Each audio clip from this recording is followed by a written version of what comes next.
Assalamualaikum warahmatullahi wabarakatuh. Perkenalkan, nama saya Septia Herawati Azhari, NIM 20531007 dari D3 Perhotelan.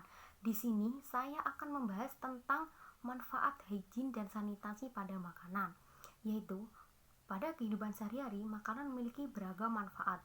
Keberadaannya sebagai sumber energi bagi setiap tubuh untuk beraktivitas, bekerja, belajar, dan bermain. Namun, makanan juga dituntut untuk kualitas yang baik bagi setiap orang. Artinya, apa yang terkandung dalam makanan seperti karbohidrat, lemak, protein, mineral, dan gizi itu yang sangat dibutuhkan oleh tubuh.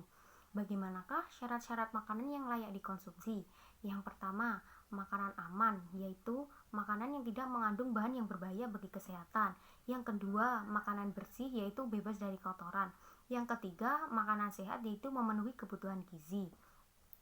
Apa akibat bila makanan yang tidak layak dikonsumsi? Keracunan makanan karena makanan kadaluarsa mengandung bahan berbahaya.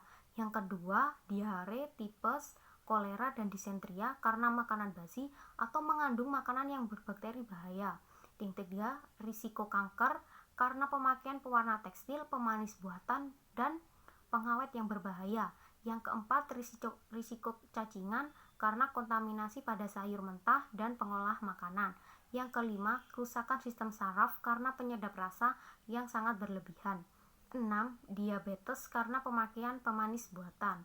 Untuk memperoleh kualitas makanan yang layak konsumsi, dibutuhkan pola pengendalian mutu pengolahan makanan. Merujuk hal ini, ada beberapa hal yang perlu diperhatikan. Yang pertama, bahan makanan. Yang kedua, proses pengolahan makanan.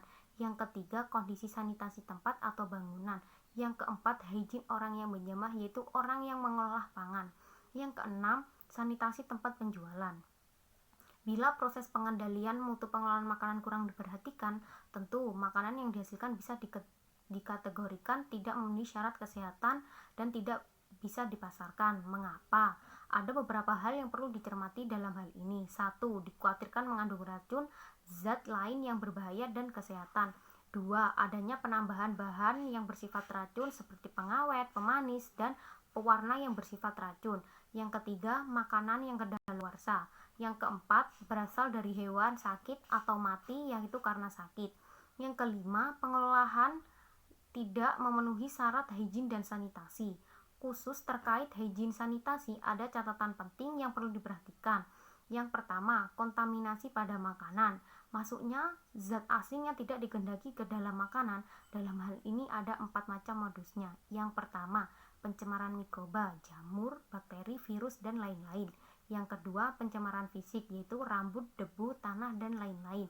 Yang ketiga, pencemaran kimia, yaitu pengawet kimiawi, pestisida, merkuri, timbal arsen, sinida, dan lain-lain.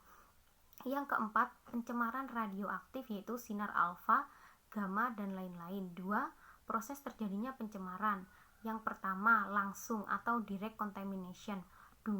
Bahan pencemar masuk ke dalam olah pangan secara langsung. 3. Silang cross contamination. 4.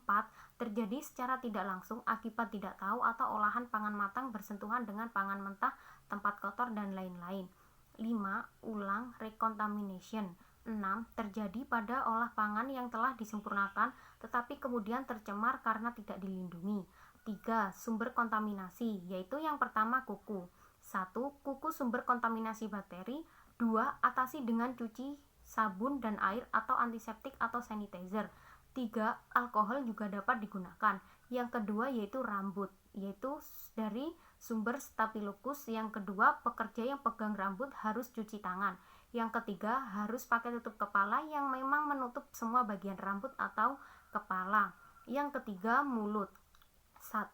Bakteri yang dapat dijemput di mulut dan bibir karena banyak jenisnya. 2. Kontaminasi melalui lidah. 3. Hindarkan bersin dan batuk serta dilarang merokok. Yang keempat, perhiasan, yaitu harus dilepas kontaminasi dan juga bahaya fisik. Kontaminasi bakteri akan mempermudah pembusukan. Yang pertama yaitu susu atau sapi, alat pemerah, kontaminasi silang, pekerja, wadah. Yang kedua, daging, yaitu pisau dan alat penyembelihan, bulu, saluran, kulit, dan saluran pencernaan dan pernafasan. Kontaminasi selama penyembelihan, pemotongan, pengelolaan, penyimpanan, dan distribusi. Karena karkas kontak dengan debu atau kotoran lain. Yang ketiga, hasil laut banyak mengandung vitamin B dan mineral yang diperoleh oleh mikroba, kontaminasi, dan pertumbuhan mikroba bila suhu tidak sesuai. Mungkin itu saja yang bisa saya sampaikan. Terima kasih. Wassalamualaikum warahmatullahi wabarakatuh.